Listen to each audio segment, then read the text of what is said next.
Welcome back, YouTubers. My name is Natalka, and today I have a really sweet dessert to share with you guys.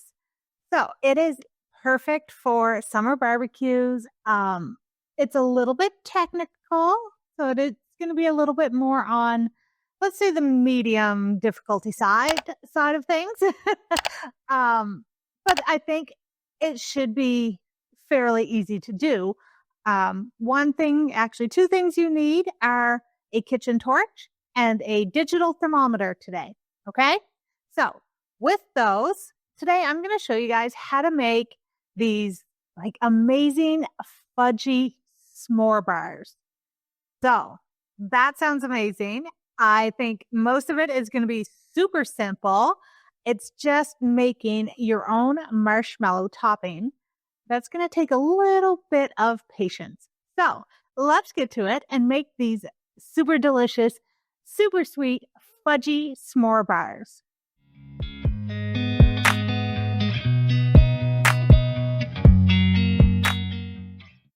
All right, so let's get started with the base of these squares. I'm going to add 4 cups of golden grahams into a bowl, and then I'm going to take a pan on the stove. I'm going to put 1 or 2 tablespoons of butter in it, and I'm going to melt down about 2.5 cups of mini marshmallows. I'm also going to add a splash of vanilla into it, and once those are all melted, then I'm going to pour them over top of the golden grahams and I'm going to mix them all together. So basically you're making Rice Krispie squares for your base, but using golden grahams instead of Rice Krispies. Then you're going to take a 9 by 9 inch pan, line it with some foil, and you're also then going to take a piece of wax paper, spray it with some like Pam spray, nonstick cooking spray, and you're going to use that to press your graham crackers and marshmallows down into the pan to make a uniform base.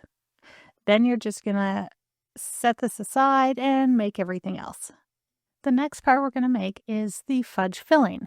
So in a small saucepan, I am putting 1 can of sweetened condensed milk into it, and I'm just going to let it gently warm up.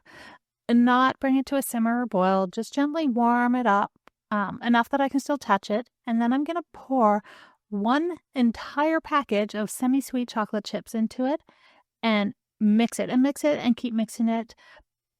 Don't let it sit and melt because it'll burn to the bottom, and it will also set very quickly for you. So while your heat is still on low and you're gently warming it, you're going to mix it and keep mixing it, and it will thicken very quickly, and it'll turn glossy, and it'll also be very smooth. Soon as you reach that consistency, oh, and by the way, your arm is going to get tired from mixing this. Once it reaches that beautiful fudgy consistency, you're just going to pour it over top of your base.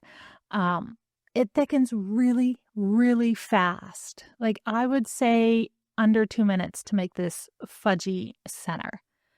Spread it all over the base, and then you're going to put it in the fridge for, I don't know, let's say an hour, maybe 2. You want it to be completely cooled before you do the marshmallow topping because you don't want it to melt.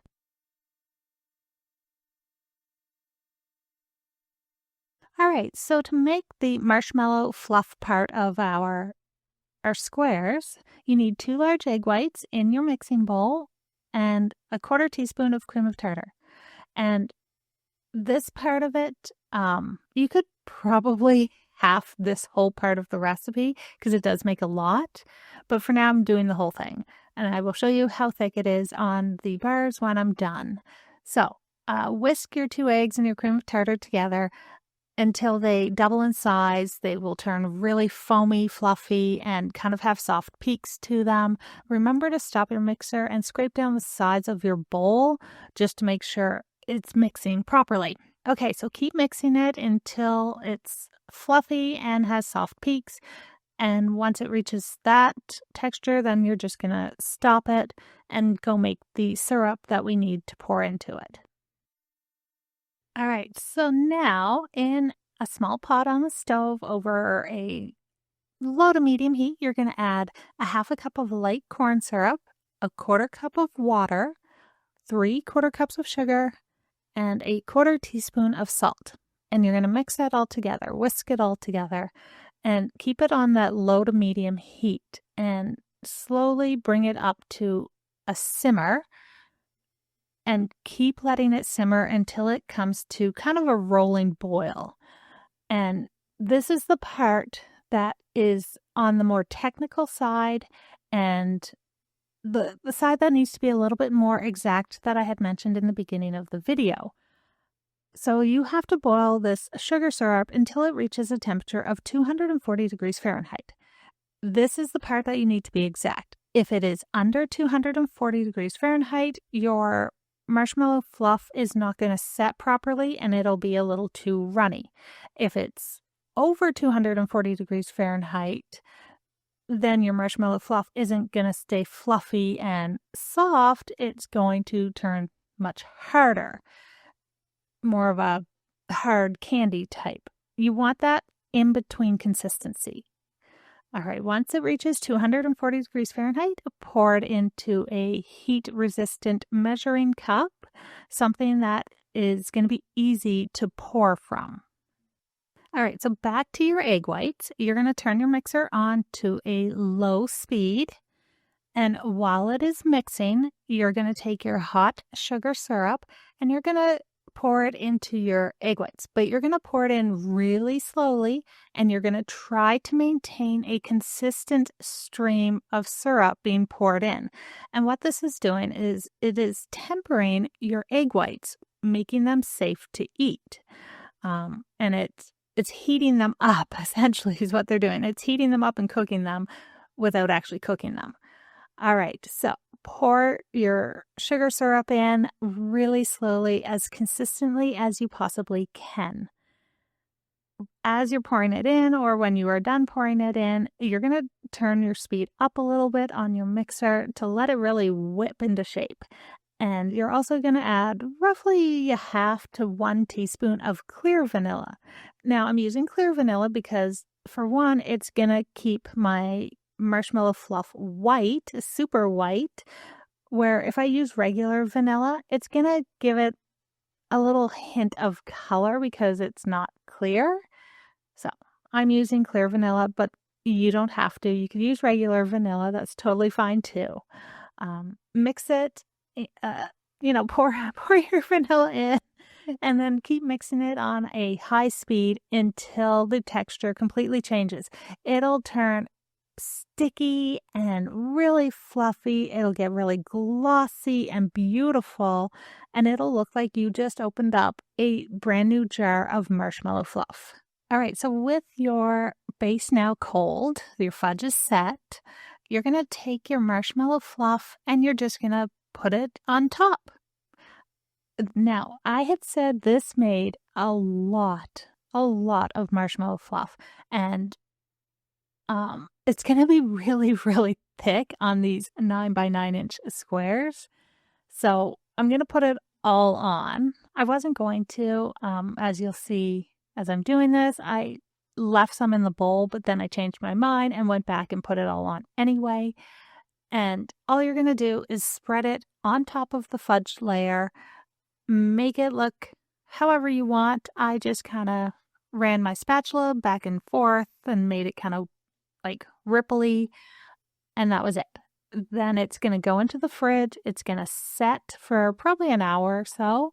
I just want to make sure everything is cold and properly set. The marshmallow fluff doesn't harden or anything. It does remain fluffy and soft. So you can leave it in the fridge as long as you want, and it should be just fine. After being in the fridge for probably a couple hours, because I kind of forgot about them in there, they do pop out of the pan really easily using the tin foil to get them out. Also, everything, nothing stuck to the tin foil, which was really, really great. Now, to cut these, they're going to be really hard to cut straight out of the fridge because the base and the fudge do harden up quite a bit. So the best way to cut them is take a really sharp knife and you're going to heat it under some hot water. Wipe it off. You don't want the water on there, but you want your knife to be good and hot.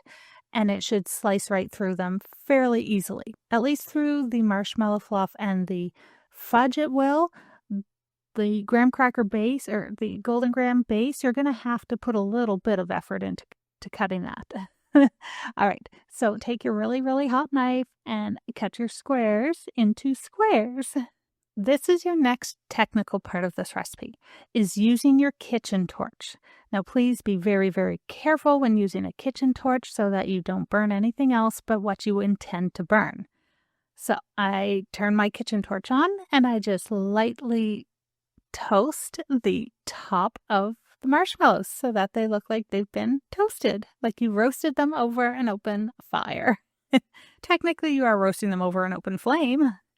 So I did the tops, I did all the sides once I pulled them all apart. I did do all the sides, not right yet, but I'm getting to it. Anyway, this is how they turned out. They look fantastic. Look how high that marshmallow fluff is. This is what happens when you use the entire recipe for the marshmallow fluff on a 9x9-inch pan. They're super thick.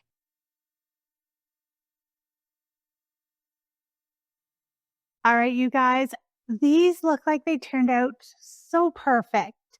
The marshmallow is fluffy, it's light, it toasted beautifully with my kitchen torch. Oh my God, that thing is so much fun. The fudge is fudgy. It looks really good. So, of course, you never know if it's actually good until you taste it. So, here we go. Oh, oh my gosh. This is delicious. And it's so bad for me. I'm allergic to the chocolate. Whatever, I'll pay for that later. It is amazing. It's really good. I love toasted marshmallows. Like, that's the best part of summer is roasting marshmallows and getting them like perfectly toasted. Well, that is what this is. You guys, oh my gosh. Wow. That turned out fantastic. So, if you make these, anybody who is a s'more lover loves that fudgy chocolate fudge, loves marshmallows. I am really, really glad I did the graham, those, oh my gosh, what are they called? Graham cracker square things, not graham crackers, golden grams. Oh my gosh, I'm at a loss for words this evening. So I used golden grams as my base instead of doing like a graham cracker base and then baking it. I love it. Way better. Oh my gosh, it is so good. So if you make them, I can almost guarantee they will disappear. Everybody will be asking for more. So absolutely fantastic. You did see in the video that I had a fair amount of the marshmallow left. I was going to save it and put it on cupcakes or something, but I changed my mind and I just threw it all on top of it anyway and put it all in the fridge. I didn't want to make cupcakes right now. So the amount you see on there is the full batch. And I'm kind of glad I put the full batch on there because it is worth it. It's also sugar overload. Oh my gosh. Absolutely worth it. So, you know what to do. Hit the like, subscribe, notification bell, all that wonderful stuff. I know like last week I did such a healthy recipe and this week complete opposite and it is so unhealthy. But I guarantee you when you make this, oh, it is so worth it. Definitely give it a try. All right. So thank you guys so much for joining me today. This was a lot of fun to make. I hope it wasn't too difficult making the marshmallow fluff. Okay.